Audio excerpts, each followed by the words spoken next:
What's up, everybody? Trevor here again with day 29 on Facebook Live. Hell yeah. Almost through this Facebook challenge. 29 out of 30 days.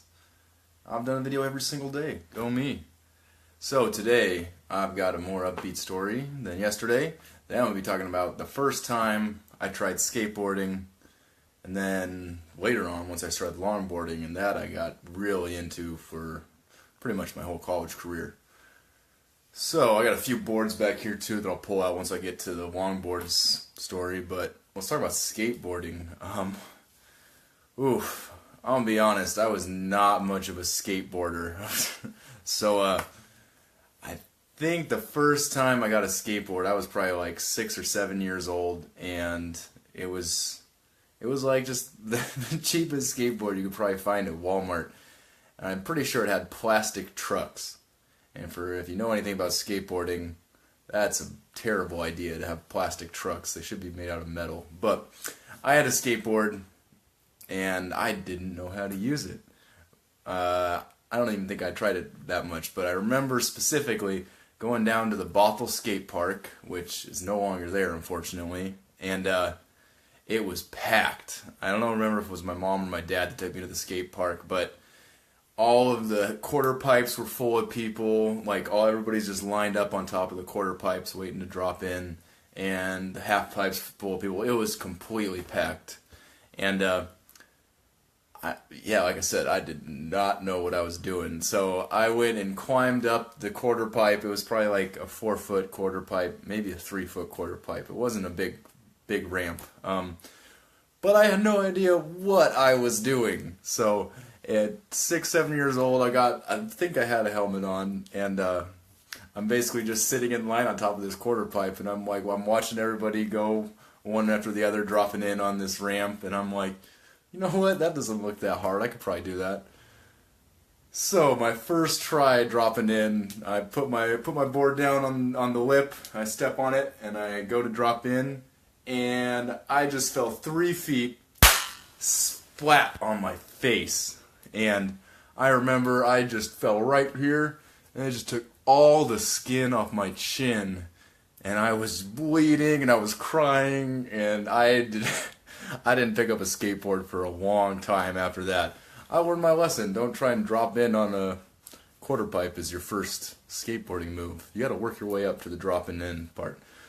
So that was when I was really young, and I didn't skateboard for a long time after that. Like I said, I learned my lesson. Skateboarding is dangerous. And side note, professional skateboarders, probably some of the toughest, most badass athletes out there. If you ever watch some skate videos of these guys trying to land crazy tricks, like they fall 50, 100 times, like slamming on cement 10 feet, and they hop back up and they go try it again until they get it. So I took a break from skateboarding, and then once I started going to school at WSU, I remember freshman year, there was a guy in my dorm room who had a longboard, and I hopped on it in the hall in the dorms, and I rode it down the hall, and then I rode it back the other way in the hall, and I was like, you know what? This is pretty sweet. The big difference between a longboard and a skateboard, sometimes the trucks are different. Typically a longboard is longer, and for me that helped a lot. I'm a big dude. My real problem with skateboards is skateboards are usually like 8 inches to maybe 8.5 inches wide. So with a size 12 shoe, my foot would go off each side of the skateboard, and that doesn't work very well. Longboards tend to be a lot bigger. So I think freshman year I bought my first longboard. I don't have it anymore because my buddy got drunk and then crashed into a ditch and lost it one night. But that's a different story. So I got my first longboard freshman year, and the big problem I had, Pullman's got a lot of hills. Pullman, that WSU campus is, once I learned how to work the elevators, is like the best place to go skating ever. But that first year of longboarding, I didn't know how to stop. That was my big problem. So I'd get going fast, and anytime I got going too fast, I'd have to jump off, and it didn't work out very well. So a couple years later, I'd say maybe my junior year, is when I really got into longboarding. And anybody who knew me in Pullman probably saw me skating or carrying my longboard. So I pretty much had it every single day. As long as it wasn't pouring down rain or there was snow or ice on the ground, I had my longboard. I was skating to class, from class, between classes, and like I just mentioned, Pullman, the best place to longboard. Why? Well, Pullman's got a lot of hills, and we would do this thing called a cub loop. So you start up at the student center, you skate down the main Glen Terrell Mall, you do a loop around behind the music building down to the playfield, and then you get in the elevator, ride the elevator back up to the top. You don't even have to walk up any hills, and you start again. So it's like, oh my God, it was amazing. I don't think any other place well, there's probably some places in the world where you could find that, but Pullman is really set up nicely for skaters. So I got one board here. It's probably one of my favorite ones that I used a lot when I was skating in Pullman. This thing is giant. This is a 48-inch loaded bongra. This is a dancing board. So if you've ever seen videos of guys doing those crazy cross steps, they're stepping over their feet, they're doing spins all while riding down the hill.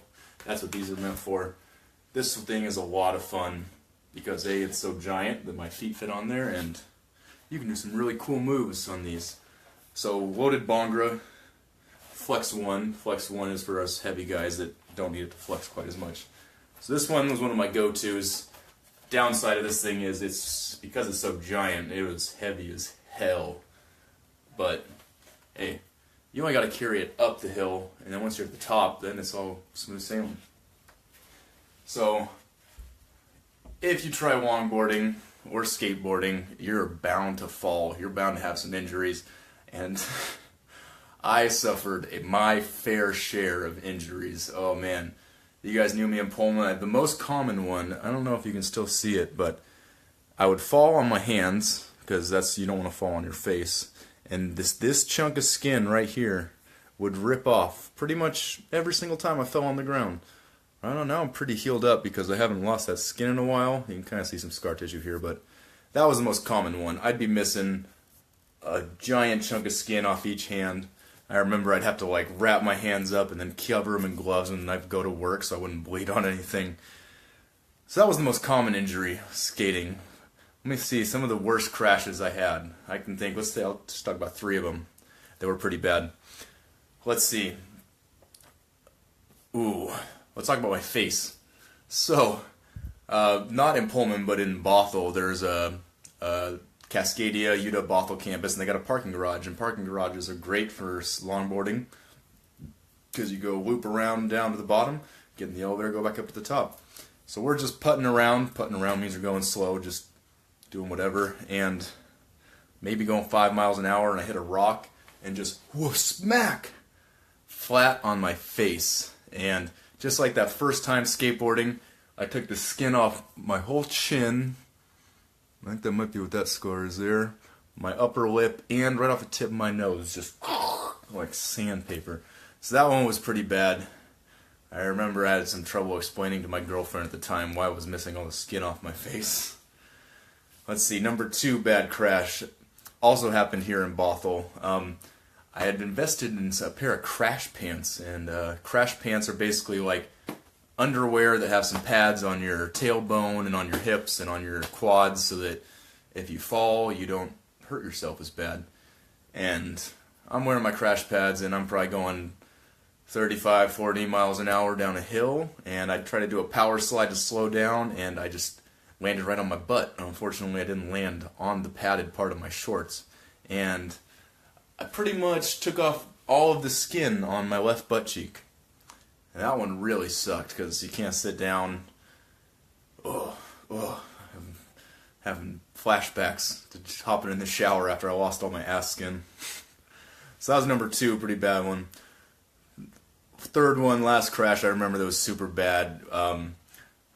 They had just repaved Stadium Way in Pullman, going from Beasley Coliseum pretty much all the way down to I can't remember the street. Basically, one of the main navs in Pullman, and it was still all coned off to traffic, and I had to go skate it while it was coned off, and there was no traffic. So I had my board, and I didn't wear a helmet very often, almost never. So I just tried not to fall on my head. So while I'm getting ready, I didn't even get to the hill yet, but I was heading down and I tried to bounce up a curve off my board and my wheels caught. I basically got whipped backwards, and that's how my tattoo got a chunk missing out of his face. Some road rash there.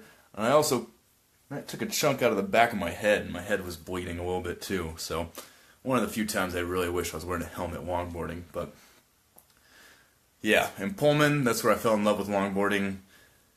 Right now, today, I haven't been skating as much just because I've been doing other things. Last year, I went to Europe for 3 months, and I brought my longboard with me. I brought this bad boy. What is this one called? I think this is a subsonic pulse, and it's got some brackets that attach on each end, and then you mount the trucks there. But this thing was just the right size to fit inside my my checked bag, so I could take this thing apart, stuff it in my bag, get on a flight, and yeah, I probably put a few hundred kilometers at least all around Europe. I think I skated in almost a dozen countries. I think I busted out in just about every country. This sticker actually is from some, I don't know if it was a parade. I don't think it was a parade. It was more like a protest because the cops were there. But some protesters gave me a sticker and I put it on my board because that's what you do. You put stickers on your boards. Just not because they look cool, but they also protect your boards when you go over rocks and stuff. So this is the one that got the most use recently, 3 months in Europe, and this thing was awesome. So yeah, longboarding, great for transportation. One of the other downsides I can think of is my left leg is now about an inch bigger than my right leg because I always pushed with the same leg, but yeah, it happens.